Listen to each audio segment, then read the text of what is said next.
What's up, my mini makers? Welcome to another episode of Tiny Tim's Minis. For those of you that do not know, I am Tim, and on this channel I take big things and I make them small. Simple as that. This week I'm making a diorama out of one of my all-time favorite video games. We're doing a Hollow Knight diorama. I'm using XPS foam for the first time, and god dang it, I love it. It's really super easy to work with. It gives like really nice rock texture. I'm also doing some sculpting. I'm making some little things out of some wire. It's gonna be really fun. But before we get to it, make sure you hit that subscribe, hit that like button. Like at least half of my viewers that view my videos aren't subscribed. So I also want to try to hit 1,500 by the end of the year. That's my goal. Help me do it.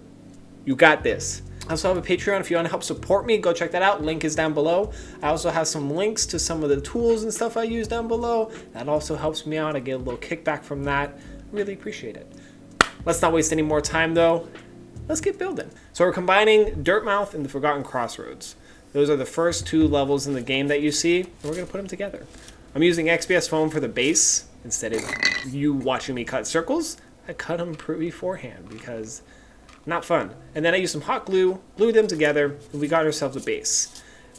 I love XPS foam. It is super easy to work with. It's super easy to carve.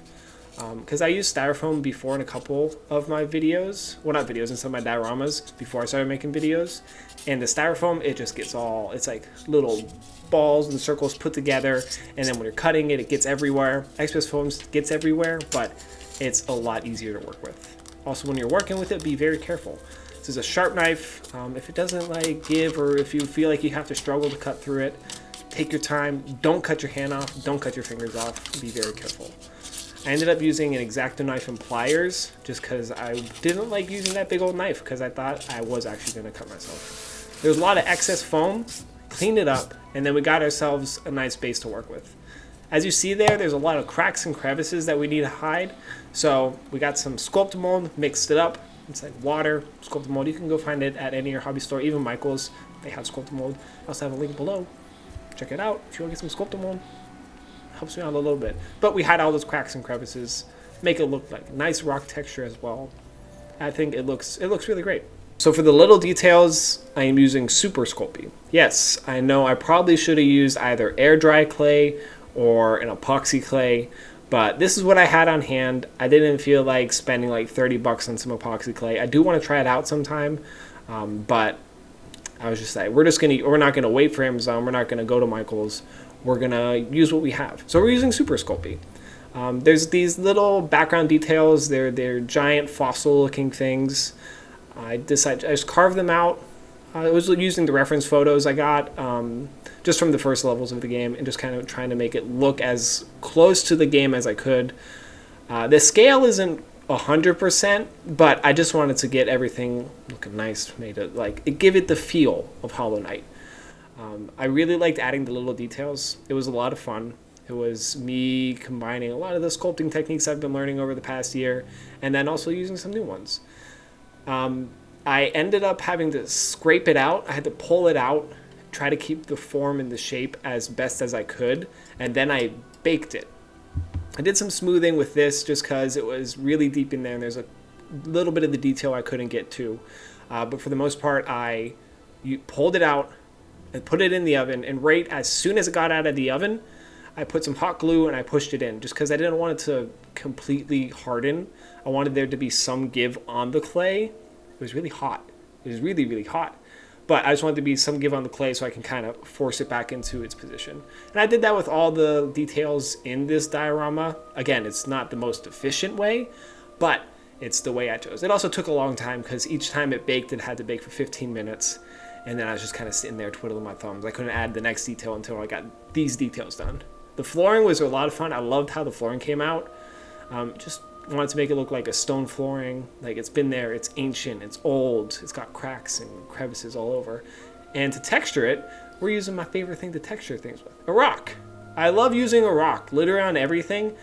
If I want I need some texture, use a rock. It is the best thing. And then right here, it was straight out of the oven, blazing hot.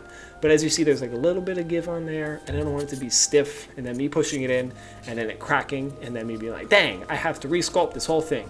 Even though if there was a crack in it, it probably would have added to it. I made some little pillars to add on the side. They're kind of a pain in the butt just because they're so small. I dropped it and I freaked out. I was literally freaked out. It's like, oh no, I have to restart everything. Usually when I drop things, I make a weird squealing noise, and it's really funny. I didn't get it on audio this time, but most of the time I make a weird noise. But the pillars came out really nice. I'm going to hide a lot of the cracks and crevices with some more Sculpting mold whenever we get everything baked, all the details on there. We just add another layer of Sculpting mold just to hide those cracks and crevices. So for this part, there's a little well at the top where you drop down into the Forgotten Crossroads. You don't really ever see the flooring on it, so it's kind of my artistic rendition of what it looks like. I just wanted to put some cobblestone, make it look nice. There's my rock again. What's up, rock? You are my favorite thing to texture things with, as many of you know. And I think it looks really nice. For the well itself, I just made a horseshoe shape, because in the game it looks like it's not a complete circle, it's not a complete well. So I was like, I'm just going to go with it. I made a little horseshoe, added some little textures onto it. I really love how this well came out. Like, it looks so nice. I did little stones on the top, then on the sides, made it look like some brick. It was really easy. This was such a fun build to make because I love the game, and I have like 60 hours in it. I'm like 70% of the way through. I want to finish it. I want to get all 100 and I think 12% of it. I'm not going to get 100%. I want 112%. That's what I want. Again, here comes the rock. He's saving the day, making that texture look nice, giving it some definition. There's some smaller details that I used some of the epoxy clay because I couldn't bake them in the oven. They had to be flush and kind of had to be integrated into the piece. So I just used some epoxy clay for that. On the well, there is an archway, and there's a bunch of like little intricate details, little, I don't know, some metalwork looking thing. I don't know what the terms are. In the archway, there's some little details in there. And I'm just using a thin gauge florist wire. The big, thick silver part, that's just some armature wire for some clay. And we're using it to make the well archway. It was a lot of fun. I did make a bench. There's a bug.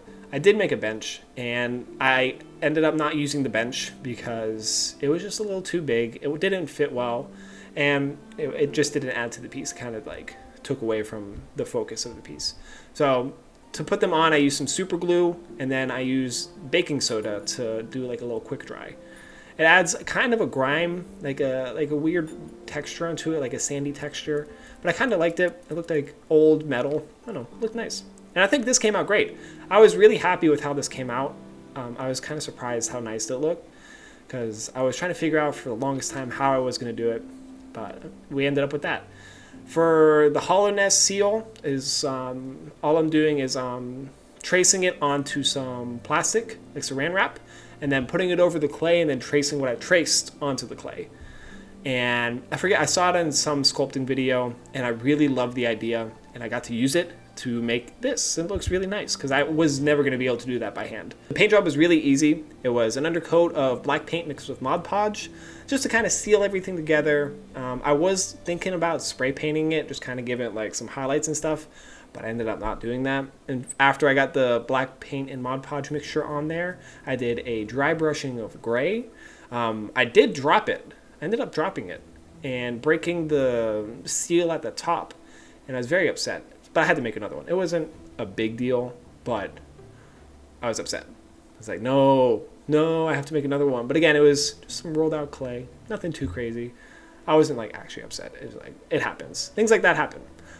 But on the inside, I did use some gray mixed with some light blue just to give it that, just because in the pictures, there's a little light blue tint to it. I did some highlights on there of like white mixed with gray, just so when the light shines down on it, like it really just kind of like, this is the center focal part. Like this is where I should be looking. I added the little signs. I love the little signs. They were great. I'm just copying the seals, again, using some reference photos, looking at the pictures, trying to make it look as close to the game as possible. And I think it does. We got our XPS foam cut. We got all of our details painted. I added a couple little things in there, added a little chain in the middle, and also added a little Hollow Knight head because it needed something to draw your attention. And I think that did it. So, let's get to those final shots.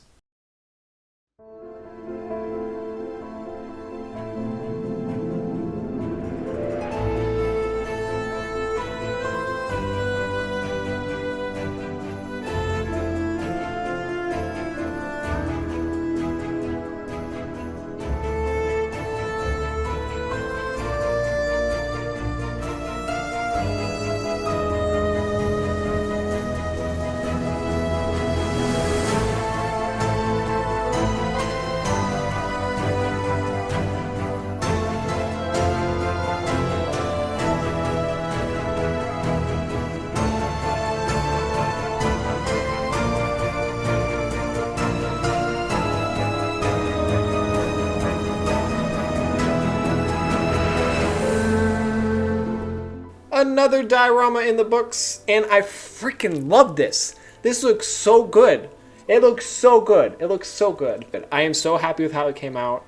I like the little Hollow Knight head, like the little sign, the little chain in there, just all the little details. I thought all the gray was kind of going to look poopy and like meh, but it came out, it's all tied together really nicely, and I am so happy with how it came out. All right. Thank you guys for hanging out. I hope to see you next time. It's the last video of the year. It's basically the end of the year, so have a happy new year. And I'll see you next time with another video.